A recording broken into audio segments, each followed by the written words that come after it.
and we've used multiple platforms. So this is a platform that I'm not entirely familiar with. So although we're going to jump into the interview techniques as well, this is more important to start from. And what we're going to discuss today is part of it is that you are your own brand. This is a big thing in the corporate world, including diversity inclusion, in how to make yourself a little bit more not only just professional, but what makes you compelling. With every recruiter that I've interacted with, and I'm talking hundreds of recruiters, it's always that piece that's compelling. So before we jump into the interview techniques, I think it's important to look at what your brand is. And maybe you're thinking, well, I don't know what that is now. We just did a session, we meaning me, just did a session with Western High School. And these are 11th and 12th graders starting to develop their brand at that point in time. And then as you can see, it will become more diverse, and then you just add to it. You keep adding to it every time you add to your own portfolio or whatever you're working on. So just to jump in. So kind of to review this, and I'm pretty sure you've seen this before. What is your personal brand? Your personal brand is how you promote yourself. It is the unique combination of skills, experiences, and personal. Am I echoing to myself, or am I? Thanks. I can't see the other screen, so someone interrupt me if someone's saying something or typing something. It is a combination of skills. Yes. You're not sharing your screen. Yeah. So not helpful. I'm reading it, not sharing it. Thank you for saying that. Okay. I'll show you the first thing because it's cute. It looked like Chipotle to me. You are your own brand. And this is just jumping in. Your personal brand is how you promote yourself. It is a unique combination of skills, experience, and personality that you want the world to see you. It is the telling of your story, how it reflects your conduct, behavior, spoken and unspoken words and attitudes. I know we're just not supposed to do PowerPoints like this. I just wanted to show you this. So it's definitely like your commercial of yourself. So we're looking at authenticity, package consistency, your story, expertise, visibility, value, proposition, and connections. So all of those things are all built into one piece. Let me just click on this. We're going to learn a little bit about the elevator pitch, but just to give you a perfect example, I am absolutely introverted. I'm introverted in general in like the public world. And if you've met me before, I talk about this all the time. I'm very shy. I'm really that nerdy person that's at the parties talking to the pets and just eating the food. But in business, I put on an extroverted persona because it's just time to shine. So, I mean, if you're not used to it and you're like, oh no, I can't do this. If you practice and you prepare yourself, it becomes very easy to articulate whatever your script is. I am totally the introvert and in other forms. In business, I can talk in front of 200 to 300 people without any kind of script. So what we're gonna watch right now is a quick video about the elevator pitch. And take notes if you have pen and paper. Take notes on some of the things that she's saying. This is not just effective in an elevator pitch. This is going to help you when you're doing an introduction and you just don't know what to say. If someone asks you, tell me a little bit about yourself. If you're just in an uncomfortable situation where you kind of need an icebreaker and you don't know exactly what you should start with, these can be your go-to points. Once again, part of interview techniques, but generally a conversational starter to begin with. Jessica, if you can cue the movie.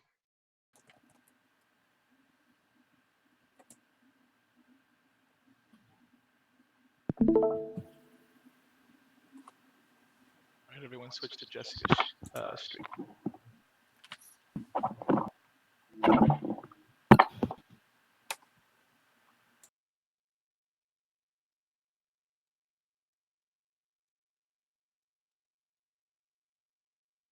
Jessica, I think you're muted.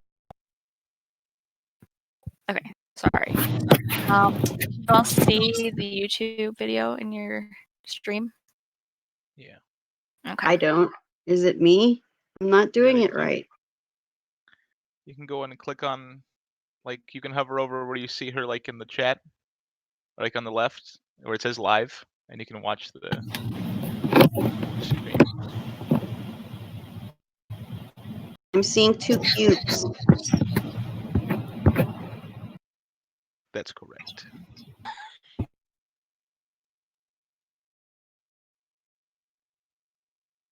That was it. You can see it now? Nope. It just went No? away. Oh. Uh,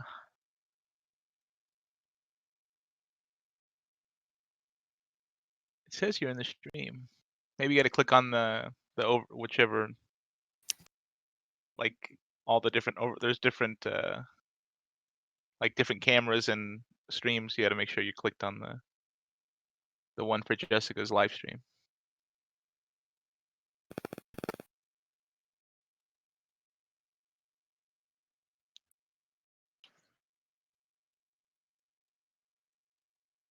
I'm literally seeing 2 cubes. Am I the only one that sees that? 2 cubes and the. I mean, I see that like that's what the video background is for now, right now. Oh, I think she means the 2 cubes like loading screen. Oh. It's Oh yeah, it loading. might be for her, loading. That's why. Okay. Yeah. Okay. Okay.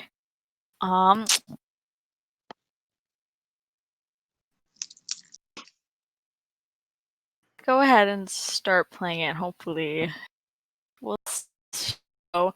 If I put it in full screen, can you guys still see it? Yes. Okay. Hi, Hamburger. This is my elevator pitch. Take 1. Hi, I'm Lauren, and I want to do this, and I'm gonna. Oh my gosh. Hi, I'm Lauren, and I want to do everything, and I want to be your best friend, and please hire me. Hi, I'm Lauren, and I really want to work for you, and I'm so excited to be standing next to you right now, and I just want to tell you everything about me real quick. It'll only take me 10 minutes, even though we only have 30 seconds right now. Hey, everybody. Those elevator pitches were not so good, and I'm going to make sure that after watching this video, you know how to do a much better version of the elevator pitch. If the executive that you would love to work for, right? The executive that works at that company that you just love was literally in an elevator with you, what would you say? It's actually a great way to think about how to present yourself in a professional setting. So I'm gonna give you the intern queen take on the elevator pitch. So in order to put together an elevator pitch, we need a couple pieces of information. We're gonna write them here. So the first step is gonna be, who are you, right? As silly as it sounds, you gotta say your name. You know, I'm Lauren Berger, it's so nice to meet you, right? You gotta say it. So then you wanna give them a little background. I'm Lauren Berger, I graduated from UCF and I'm a PR major. Okay. Now, depending on the situation, you might not be talking about college. If you meet someone years after college, you're probably going to talk about where you work right now. I'm Lauren Berger. I'm the community manager at a website called Intern Queen. And sometimes you need to give a little bit of extra context. So if you need to explain and provide context. So if you go to a school that, let's be real, no one's heard of, or if you work for a company where somebody may have not heard of it, you know what those companies are, you know what those schools are, make sure that you explain and you provide a little bit of context. You know, I go to Southwestern University, which is located in Lakeland, Florida, and known for their PR program. And I'm gonna rely on you all to be the judge of if your story needs a little bit of context, okay? The next thing that you're gonna do is make the connection. A lot of times when people do an elevator pitch, they're literally just like talking to no one. And the reality is that whenever you're pitching, you're always talking to someone, whether it's literally someone in an elevator standing next to you, whether you're pitching your business to Shark Tank, or you're just pitching it to a professor or a classroom. So you want to make that connection factor right away. You know, what are you trying to accomplish? Why do you want the person next to you to listen? Maybe you're a PR major and this is a big PR executive standing next to you. So I'm connecting what I'm doing to what the person standing next to me does. You know, I'd love for you to invest in my business because, right? You're connecting who you're talking to with what you're offering and what you're selling, which is sometimes yourself. Then the last thing that you want to do, and this is what a lot of people don't cover in the elevator pitch, but you gotta make the ask, right? You gotta make the ask. And this is the scary part because you're always putting yourself out there and you could be rejected. So I'm actually gonna give you both steps. I'm gonna say, the ask, and then step 6 is going to be the closeout. A pet peeve that I have is a lot of students email me and they ask me for advice, but they're very unclear as to what I can actually help them with. So I'll get this big email with like, I am this, and this, thanks. And they sign their name. I don't know what to do with their email. So oftentimes I write them back and say, hi Marisol, thanks for sharing. How can I help? Because I honestly don't know what they want from me. So I really encourage you to always think about the ask. For example, if you're in an elevator with someone and you want them to be your mentor, well then let's ask them to be your mentor. If you're in the elevator with someone and you want to intern for them, let's ask for an internship. If you aren't sure what you want and you really just want to connect afterward and have a way to stay in touch, let's ask about that. So I think you have to make the ask and then you have to be ready for the closeout, because typically you only have about 30 seconds and you're gonna have to get out of there somehow, right? You want to always kill them with kindness, no matter what they say, and you want to close out in a very pleasant way. So let's go through all the steps real quick. So who are you? Hi, I'm Lauren Berger. Little bit of background. I graduated UCF and I was a PR major. Provide contacts. That's University of Central Florida, which is in the Orlando area. The connection. I know all about your company. I've read all about it. I know about all your clients and I am just such a fan, right? I made the connection. Now make the ask. I am looking for an internship for next summer. I would love to connect with you and find out how to apply and get to the top of your list. They say whatever they're going to say. Thank you so much. I'll certainly stay in touch. I'll make sure to email you right after this. So nice meeting you, right? So the who you are, the background, provide context, make the connection, make the ask, and the closeout. So good luck, everyone, and let's do that elevator pitch one more time. Hi, I'm Lauren Berger. So nice to meet you. I graduated from the University of Central Florida. That's in Orlando. And I was actually a PR major. I know all about your PR company and I am just fascinated by it. I'm all about you. I'd actually love to intern for you this summer. I've had a lot of other internships and I wanted to ask who I could contact to potentially apply for an internship with your company. Amazing. Well, thank you so much. It was so great meeting you. I'm going to email you tonight and I definitely want to stay in touch. Thank you.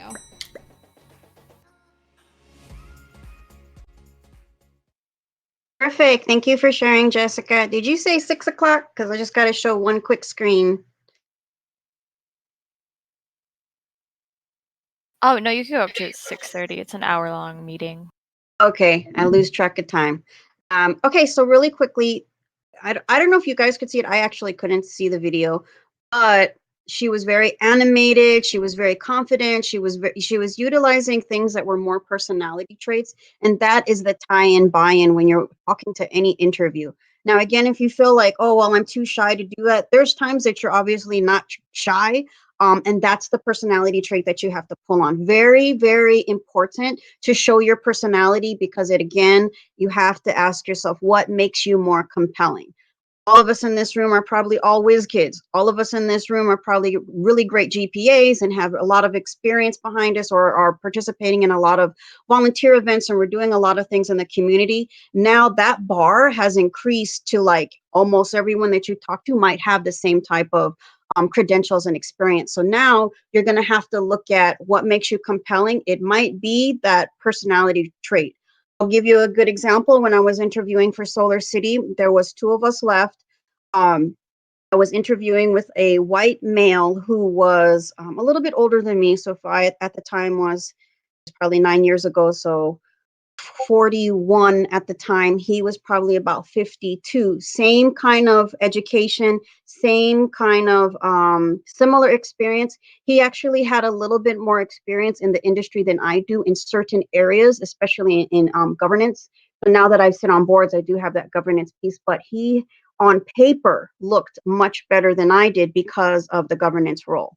Later on, I didn't know I was interviewing with the vice president. I treat everybody exactly the same with this kind of personality. So not knowing who I was talking to, I just was on. So I was like, with the VP of Solar City at the time, I was like, okay, can you, you know how you have to end it? And they're like, what questions do you have? And I'm like, well, what kind of I forgot exactly what he said, but to the effect of like, who are my competitors? Am I ahead of, ahead of the game with the other competitors? And he had kind of this straight face. And I was like, okay, I know you can't answer me, but blink your eyes twice if I'm one of the two that you will be looking at. And I said something like that, and he just cracked up. Later on, he told me that it was because of my personality is the reason why I won out over somebody who was a little bit more credentialed than me.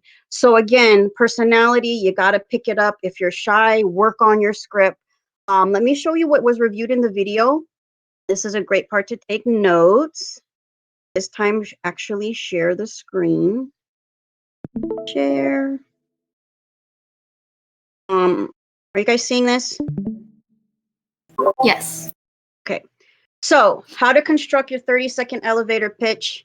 This is what she spoke about on the one side. So, who you are. My name is Jorna Adrada. A little bit about your background. I work for Tesla. Provide context. I work for Tesla in the diversity inclusion department. The connect. So I saw that you had some difficulty with some of your initiatives, especially in recruiting and diversity recruiting. The ask. Well, I work for this great organization, volunteer for UNLV DECA. They have great students there. I would love to be able to provide a connection to them and directly to you. The ask, how can I connect them? How can I connect with you in order to introduce you to this group of incredible students? Blah, blah, blah, blah, blah. The close. Well, it was really nice meeting with you. I'll make sure to send you that email. I'll make sure to connect with you later on this week. And we can follow up when I talk to you again. That quick. But there's pieces that you should already have. One is the who you are. You know that. Little bit of the background. Talk about maybe what school you go to. Talk about your particular industry. Provide the connection piece. So if you're trying to get a job or you're trying to get an internship, talk a little bit about whatever program you are in and how you might be a fundamental piece of that program. And then the connection is the same kind of thought pattern. You're extending it so they're like, hey, this is what I want to do. I want to intern. I'm trying to look for a job. How do I get a hold of the recruiting HR? Hey, I saw that you guys are doing a lot of great things on social media. How do we become a part of that? I would love to come to the office and just tour. Whatever it is, make sure that you're asking the correct ask. A lot of times when people are reaching out to me, before when I was working for Tesla, they'll do things like, here's my resume, help me find a job. There's 500 some departments in Tesla.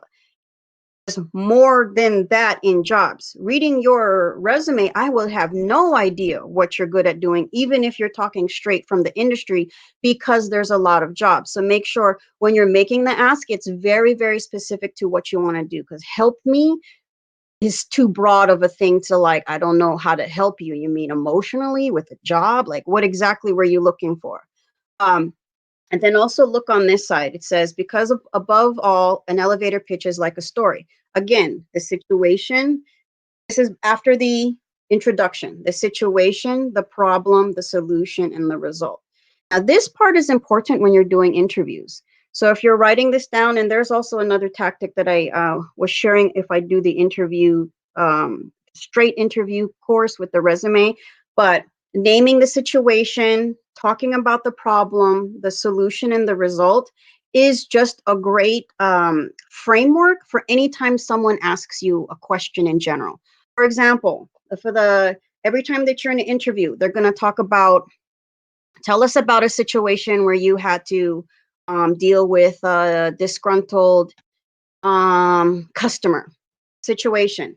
Customer came in to return something, they didn't have a receipt.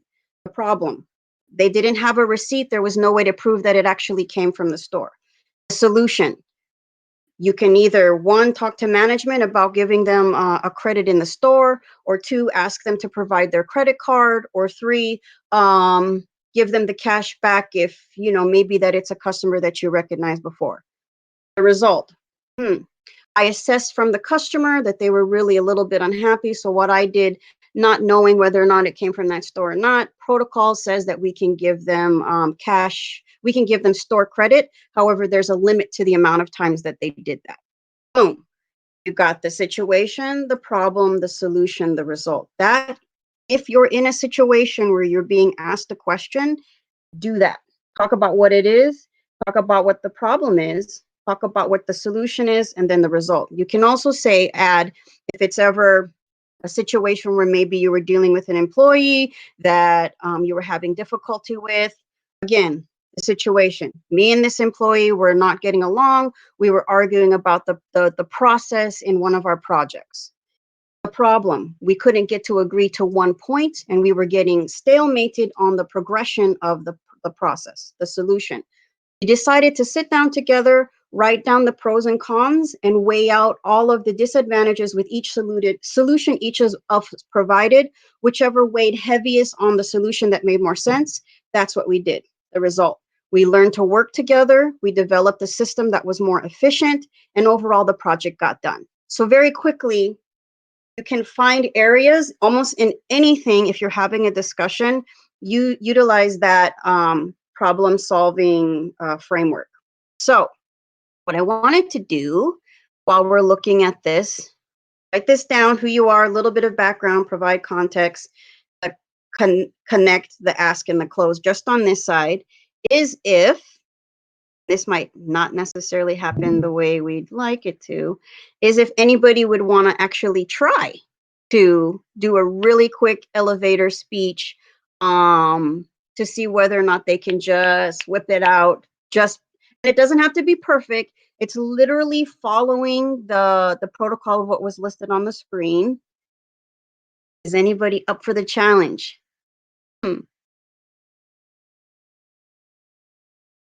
Man, I hate when that happens. Anyone? What I Anyone? I saw some hands being raised. Call them out then. Let's call them out. All right, Nancy, do you want to do it? Yeah. If you didn't see my hand's here. Okay. So my name is Nancy, as you heard. I go to UNLV. I plan to be an accounting major. Kind of do have a bookkeeping job. And since you're part of DECA and you give good advice about interviewing, I was wondering if I could have your email or LinkedIn so I could ask for the questions about interview help.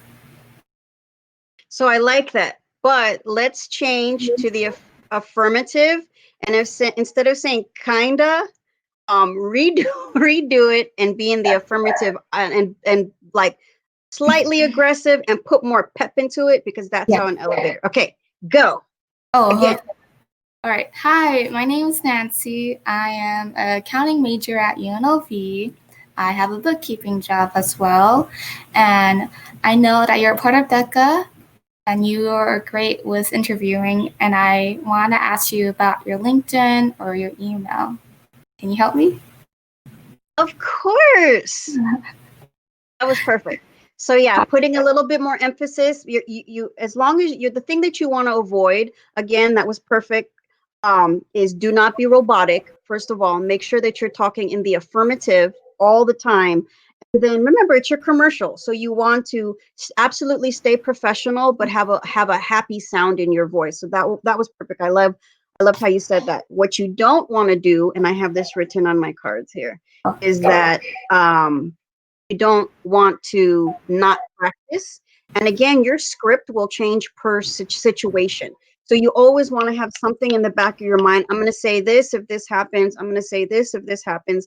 And that also helps with like your interview as well. And in another slide, you'll see that. And also not saying anything, you're going to feel like, man, I definitely missed out on an opportunity. If I would have just asked Jorna, I could have connected with her on a different level. I just didn't know how. And this is how we're working to do the how. Okay. Thank you. Who's next? That was great. Oh, I want to go. Oh, go. Okay. Sam, behave. Don't. Where'd my leg go? Sorry. I'm getting so dizzy. There we go. Okay. Hello, my name is Zach. I'm currently an animation major or graphic design at UNLV. I'm currently working as a Target employee at my local Target at Boca Park. And I understand that you are a DECA representative that will be able to help me out with interviews and job opportunities. I was wondering if you would help me out with giving an email from you or any LinkedIn, any information that will be able to help me out with my animation journey. Thank you. Perfect. You're sideways. Perfect. No, that's good. So again, he did the introduction. He said a little bit about his background. He said what his ask was. So let's change it up a little bit with the same individual in the blue shirt. I'm sorry, I forgot your name. Starts with a Z. My name Zach? Okay, Zach, let's pretend that you're in an elevator with and here's the lead Google what was that position you just said? Animator, right? You want to get an internship with him. Change it a little bit to talk specifically about your animation. Take out the target, talk about your animation, and then ask me, how do I get into the internship program? And then also, how do I get my email? Okay, try that. Talk about animation though, not target. Okay, go. Okay. Hello, my name is Zach. I'm currently a UNLV student. I'm majoring in graphic design and animation, primarily animation. My goal is to one day work for Walt Disney Animation Studios. And I was wondering if you could provide me an email, since you are a DECA representative and you'll be able to help me with any job opportunities or any interview positions and stuff like that. So yeah. Good. So see how he was able to kind of change up what he was saying a little bit more, and it was impromptu, but a little bit more of like, okay, what the ask would be. So is it an internship? Again, asking for my phone number is one way to do it. But again, develop your script so that you're ready. So maybe it's not always a phone number. Maybe it's like, hey, can I get connected with the HR department? What's the best email to connect with them? Blah, blah, blah, blah, blah, blah, blah. Oh, I noticed that there was a convention coming up. Is there a way that I can get, some of the students in to kind of review what the convention is doing? Maybe a couple of tickets so that they can be exposed. Whatever it is, maybe can I get your phone number or your administrative assistant's phone number in order to connect with you at a later date? Like that kind of thing. Make sure you wait for the response. Oh, and do the closing. What would you say in closing? I give you the number. What would you say? Well, you give me the number, I would say thank you so much for your consideration. I hope you would be able to reach out to me. I'll be waiting. Yes. Please. Please. Yeah. Thank you. So perfect. Always repeat the person's name if you know the person's name, or say, I'll make sure I'll connect with you next week. Look out for my email. I'm gonna follow up. Whatever your phrases are, have a script ready. So literally, when we get off this call, everyone, write out your elevator speech and then start to practice. If you're shy, then you want to make sure that your script even includes, what hand motions am I going to do? What am I going to pop? Hey, I'm a student at UNLV. Graphic design is my specialty. I love it. I want to learn more about your industry and learn from an expert. I want to pick your brain about your expertise, and maybe you can be my mentor. Whatever it is, it's that kind of the la conversation, because you need to get in their ear. If, for example, it's an interview and they're asking you about yourself, it's the same kind of concept minus the ask. And that was great. Is anyone else want to try one more time? Great examples, guys. Different personalities. I like it. Don't be shy. Dang, I hate when that happens. Anybody else? Anybody else? It's so easy. Yeah, Okay, we go. can hear you, Carla. Hey, Carla, break it down.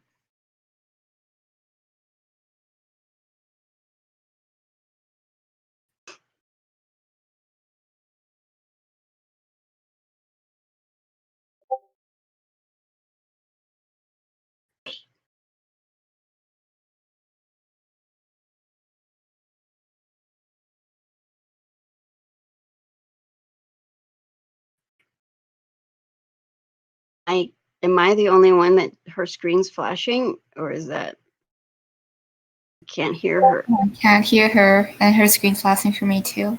Okay. Oh, what? Oh, I can Sorry, hear. Carla. Oh, I can't hear Carla.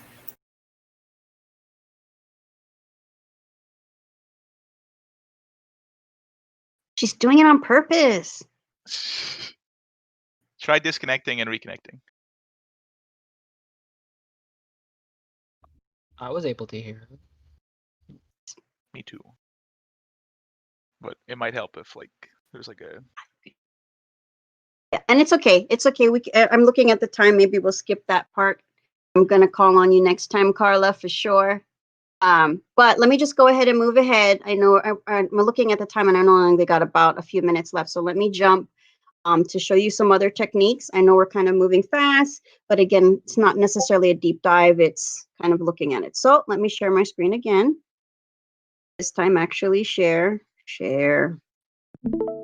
Okay, so in constructing the elevator pitch, make sure that you have these pieces. More importantly, and also as importantly, is knowing the situation, problem, solution, result. You will never get stuck in a conversation, in an interview, if you have that structure.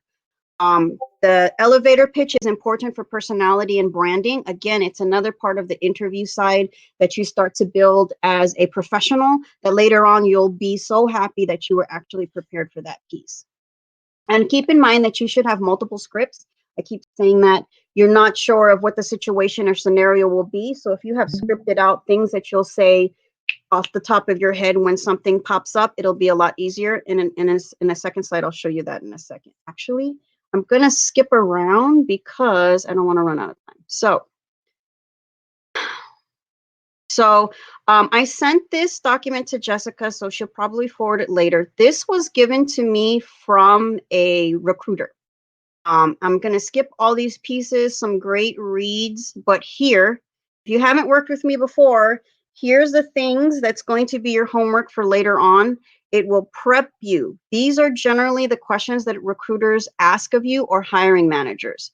Tell me about yourself. What I say is develop about five or six bullet points, 10 if you can, of certain things, so to pull from it a script, because a lot of times one answer will answer multiple questions. So if I ask you to tell me about yourself, again, do not be robotic and do not be cliche. You will kill yourself if you're like, I am a team player and an analytical mind, and I like to work with people. Like, don't do that.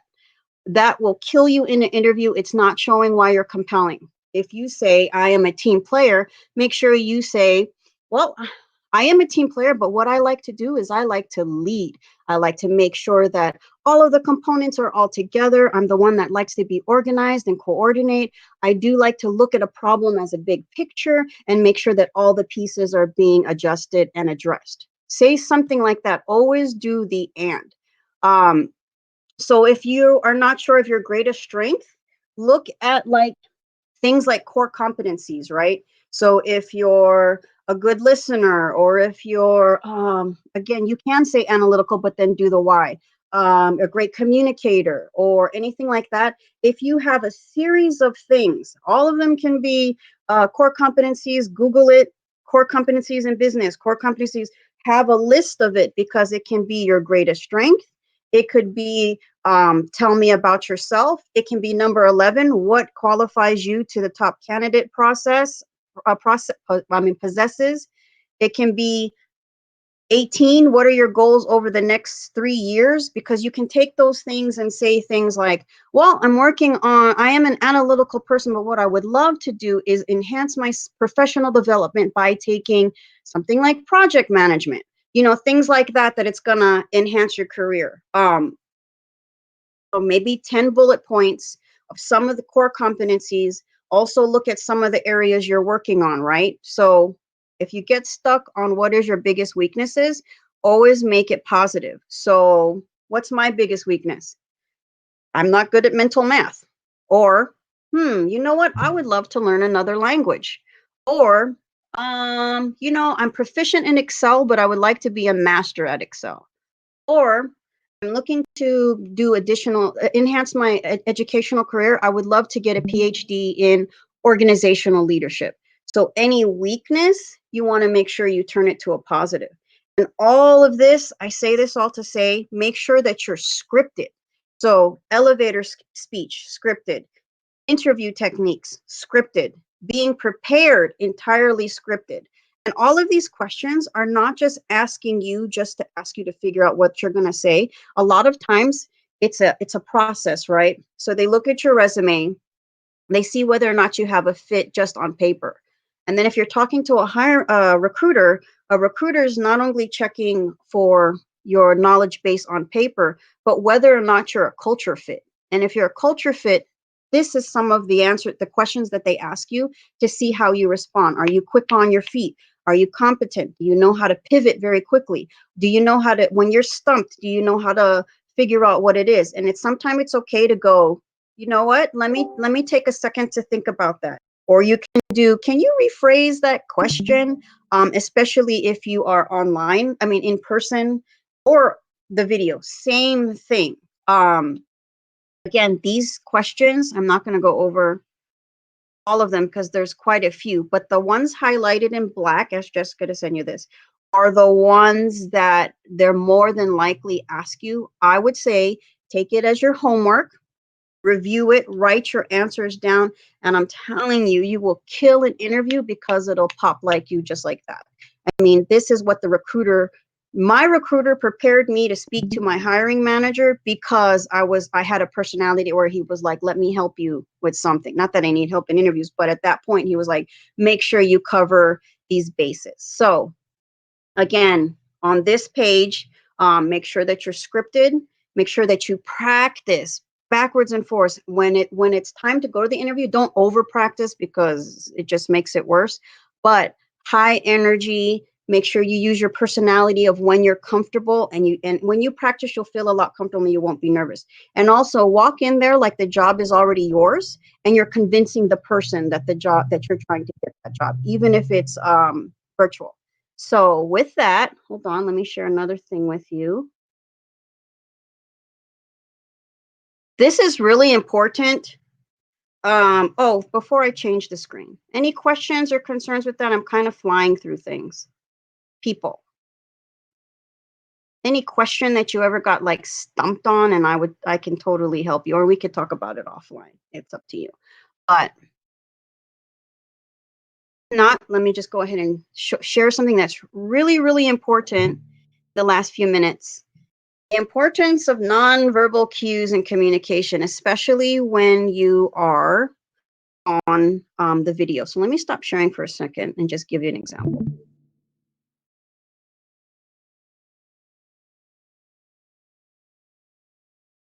Sorry, I closed myself off.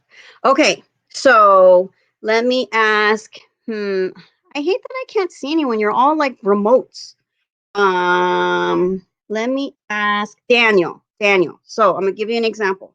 We're sitting in a meeting. You're in the audience. I'm giving my presentation. You're giving a presentation. I'm watching you. Everyone's on mute. Everyone's on mute except you. Tell me, Daniel, by my facial expression, what am I saying to you? 1 second. Let me be in character. Okay.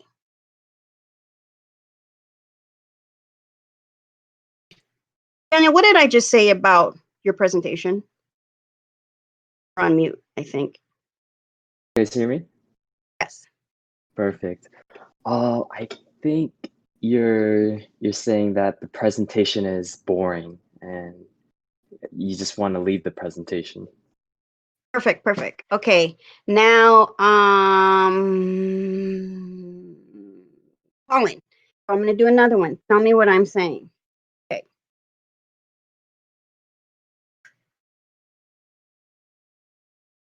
Colin, what did I just say? It looks like you were either confused or you were like you disagreed with what I was saying and you just weren't really vibing with what was going on in the presentation. Okay, perfect. Exactly. And Jacob, how about this one? What did I just say non-verbally?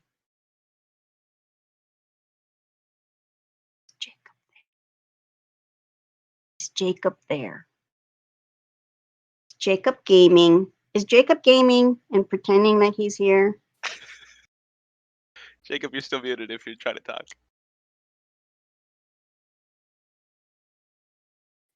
That's okay. Colin, what was I saying? Oh, is that Jacob now? Oh no, this was Samir, my bad. Oh, Samir, tell me what I was saying. Just in that, like You all were, that. you were pretty much saying that you seemed very interested in the presentation, and you seemed to either or agree with what the person was saying. Absolutely. So those verbal cues, this happens to me in meetings at Tesla. And I'm like, I tell people, I can see you. If I'm doing a presentation, this group has actually been good. There's only like 4 of you on screen. But being, engaging and watching what you're doing. And I mean, I've seen people, that's why I know like some people are like gaming. They have their headsets on, they're on mute, but they're talking, but they have this headset on. So I know that they're doing some other activities. Remember, you're on camera, and although obvious, not obvious, those facial expressions, it was happening to me in a Tesla meeting, and you would be surprised how many times people don't realize, like, don't stand up if you don't have pants on. Like, we can see you. That seriously happens in meetings. Make sure you're observing your face. Make sure you're kind of sitting forward when you're listening. Same thing in-person interviews. You want to make sure that you're displaying, and let me go back to that page before we conclude. Make sure that you're displaying appropriate body language signals, because I'm telling you, the hiring manager, the recruiter, whoever you're talking to is going to pick up on it. When it's virtual, it's even more apparent because all they can see is your face. If you're going to yawn, lean a little bit off screen. If you need to do something, make sure that you excuse yourself or close your camera. So some of these are applicable in person and some of them are applicable on camera, but like, make sure you don't like hunch your shoulders or you cross your arms. I mean, it's saying certain things. Or if you seem nervous, if you are nervous in an interview situation, virtual or in person, say that you're nervous. It's better to say that so that you're getting it out in the open and you're transparent in how you feel. If you say, I'm really nervous right now, if I can just take a few seconds to like think that question through, it's better than looking like you don't actually know what to say. Or you're not prepared, because you definitely will be prepared. But if the nerves get the best of you, even in an online, make sure that you say that. Can I take it just a couple of seconds? Man, I'm feeling really, really nervous right now. More than likely, they're going to say, take your time, take a deep breath. It makes them more comfortable knowing what your actual feeling is than to watch you squirm in the seat and you're just not sure. Other things on the other side is look at the positive body language by leaning in or tilting your head like a dog. Then they'll know that you're engaged. If you're in person, sitting on the edge of your chair, doing certain things that'll also make that person that you're interviewing or the person interviewing you feel comfortable. But even in things like meetings like this, it helps. I know I was talking to the other class in JAG, which is Western High School. I was telling them, if you were distracted, it might have taken that person all of their energy to even say something. And now they're looking at you in the camera and they see that you're distracted or you're not paying attention or something like that. Man, you can make someone not want to ever speak or say something again ever, because they're thinking that they're being judged when maybe the person who's on the other side was looking at something else and not really paying attention. And I can provide this as well, but it's really, really important in the corporate world to identify these things. Actually, it's even better if you just know it, just because then you can utilize it when you're also in meetings. That entire time, was I sharing or no? No. You guys got to tell me. So here's the thing again. Sorry, I'm not going to read the whole thing. I got to learn how to do this better. So I can have this sent to you as well, but understanding both negative body language and positive body language. I won't read you the whole list because you probably were watching me as I was reading. But this is definitely important to know in the corporate world. So let me stop sharing. I know we kind of flew through the information in the 5 minutes left. The things that I want to make sure that you remember is one, develop your script for your elevator pitch. Whether or not you think that you're going to use it, stay scripted with those areas that they were talking about. The other side is the interview, or if you're talking about a problem, and I can send it to Jessica to send it to you. The areas of making sure that you know the problem, know the solution, know what you're going to say. I don't know exactly off the top of my head, but to have that framework so that you'll be prepared. Third of all, in the interview techniques, make sure it's all about being scripted and having bullet points ready in your mind that you can change to each answer. That's the best way to make sure that you're prepared. Your body language and your script are probably the most important. And again, confidence. So again, like I said, like I'm a very shy, introverted person, but in circumstances like this, I just turn it on like that and it becomes a different personality. And I suggest that's what you guys do and also work on. If you're not comfortable, it's again, practice, practice, practice, practice makes perfect. Make everybody hear your elevator pitch for no reason, strangers, just whatever. As long as you're working on it and practicing, that's probably the most fundamental part. In the 3 minutes, I know we don't have that much time for questions, but did anyone have any questions or concerns or like me to like review anything else? No? Well, anyway, so let me thank you guys again for letting me participate. I love visiting here. I will send Jessica my email or Nikki my email. You guys are feel free to reach out to me if you have any other questions or concerns or like me to share anything additional. So thank you, everyone. Hey, Jorna, I think Carla had a question. Sure. Carla, go ahead. Can't hear her. Is it just me? I can't hear Carla again. Carla, go ahead and ask it, and I can say it to everybody.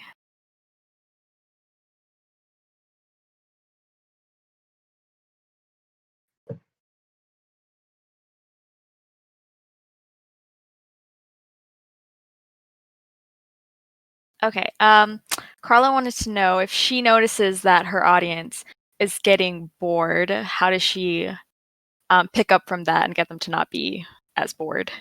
Depending on the topic, you should always do things where you ask people questions like I do, even if it's not necessarily part of whatever you're talking about. Start to ask something like, hey, let's have a volunteer. Can you read me the slide or whatever it is? Because then people will be like, oh no, she's going to call me.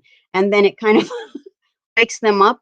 If you have pieces to review, like I did, sometimes that's not even available, but having someone read the slide, or even if you pick up your energy and be like, you know what? That's something that you're doing so that it captures the attention of the group.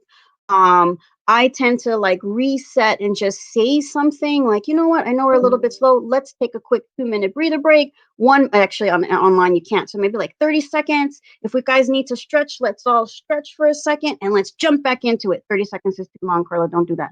Maybe like 10 seconds or something like that, but something to break it up. Questions is great. Even if you say, hey, does anybody have a question? Some people don't, they won't, but at least it'll wake people up. And then you also want to check the format of what you're doing, because and read it to someone, because if it does seem slow, you might want to do some little pop points to make sure that you are engaged. And sometimes topics are not like that in school, but definitely asking questions, maybe doing like 10-second break, or maybe putting things in where you can interact with people often helps to break the monotony of like, she's still talking, that kind of thing. Carla, did that help? Okay. And then Samir has one question. If you guys have to leave at 6:30, just go ahead and leave the call. I have your names down so that I know that you were at the meeting. So Samir wanted to know, you mentioned how we should have somewhat of a script ready when meeting anyone, but won't that possibly limit the mindset if I do get caught off guard with meeting a person I wasn't prepared for? So here again is like the script, this script that answers all things, right? So again, you kind of almost have to think of a scenario. So if it's like a personal situation, no, you probably don't need a script. If it's a business situation that you're walking to, How am I going to talk to someone who is in leadership? How am I going to talk to like a government official? How am I going to talk to another student? How am I going to, and I know that seems like a lot, but once you develop your key points, especially if you're not comfortable in speaking, Samir, then you'll have something that you can actually go off of. Like in a business situation, I can talk to anyone without a script. In a personal situation, I would have a little bit more difficult time. I'm like, you like bread? I like bread, like that. But in a business situation, it's whatever the conversation happens to have. But that's if you're not comfortable. But if you know, interview, hiring manager, I'm going to go to a conference, I'm going to do something where it's a particular mindset, then that scripted version of your professional side will always, you'll see, it will always come into play, because someone's going to always say, tell me a little bit about yourself. Samir. Oh, okay, that's great. So you go to school. So tell me a little bit about what you want to do in the future. Oh, okay. So yeah, what are your goals though? Oh, okay, well, what are you working on right now? The same kind of generalized questions will always come up. And if you have a script, you'll be able to answer all of those. So what are you good at? So what do you like to do? Oh, what are your weaknesses? So what do you like to do to enhance your career goals? Like it'll always be the same. And that list that I'll send Jessica will help you to kind of go through those things. You'll see it comes up a lot of times. Does that help? And if it doesn't, just say yes. He said in the chat, thank you. Thank you very much. I really appreciate it. Of course. Any other questions? And I can't emphasize enough. I know it sounds like, what is she talking about? I'm seriously saying, when you develop a script, you will be much more comfortable in conversations where you don't think that you're prepared for. So even like Samir said, what if you don't know what you're walking into? By developing a script that you know you can pull from at any time, you'll be able to speak in any conversation. It's just like when you talk about something that's your favorite thing to do, right? It doesn't matter who's talking to you. If someone asks me about shopping, I'm gonna tell you all where all the sales are, and I'm gonna tell you, oh, you like da da da da. Oh, you need professional clothing. Oh, well, you should check out this. Da, da. Like my script in my mind is already set because I've done it so many times. If you ask me about diversity inclusion, which state do you want to know about? Because like I'm so well versed in different areas, it's already computing in my mind like that. Oh, Jorna, tell me a little bit about the AAPI community in California. Oh, sure. This is what it looks like. Da, da. It just becomes an automatic thing. So it's not necessarily circumstantial. It's about creating a knowledge base that you can pull from your own database of information. So any other questions? This is so fun.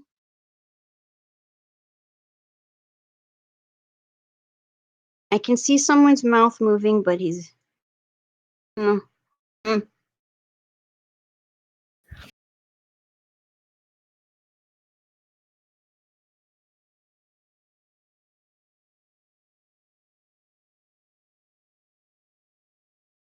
Interview questions and maybe tips on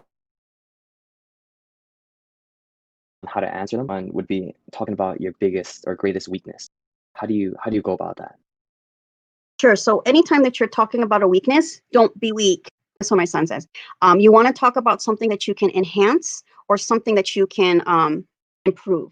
So for example, Daniel, if they're like, what's your greatest weakness? Think about something you want to work on. Maybe it's like, you know what?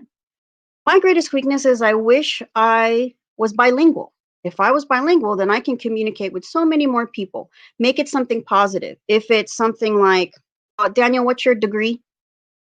I'm a pre-business looking to get into the accounting program. Okay, so let's say, I'm just going to give you an example, but it's not good. So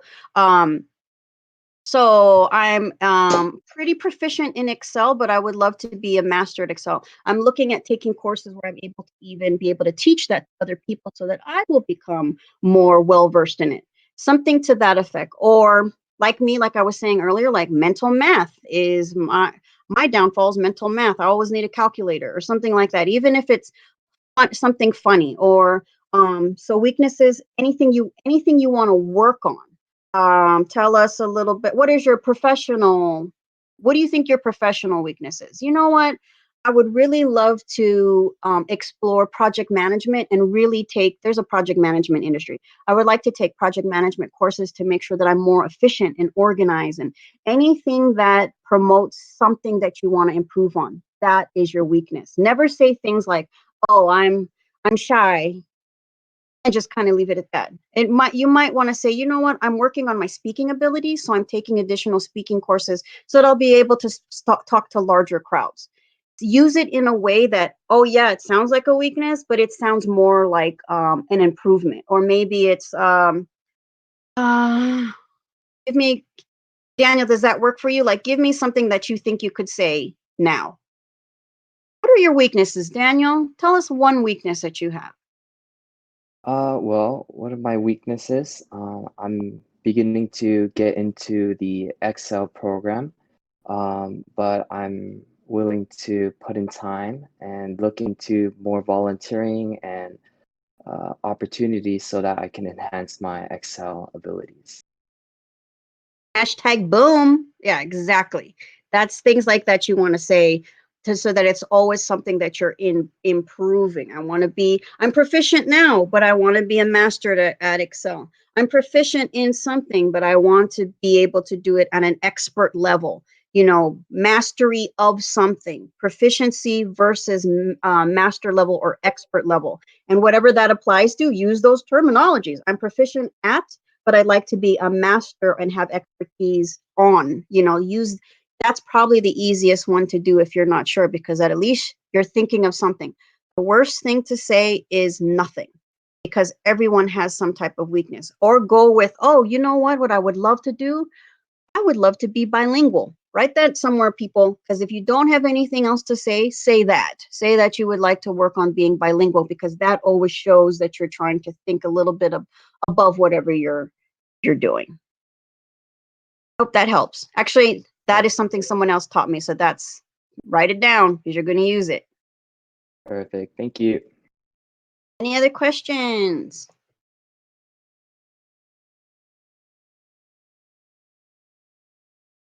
Are you hearing something and I'm not? I just don't. No? No, no one else is saying anything right now. Perfect. Feel free to reach out to me. Jessica has my email. I'll send you the screenshots of those presentations. Just make sure that you review it, even if you just review it once, because it's very helpful to know those tactics and different things that you should look at. Like, comment, and subscribe below. I've always wanted to say that.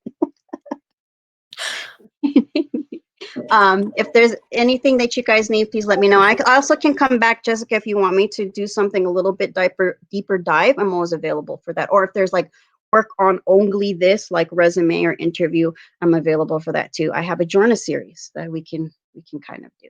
And again, thank you, everyone. I had a lot of fun. I'll send you those slideshow pieces in just a moment. Okay, thank you so much. Yeah, thank you, Jorna. Thank you.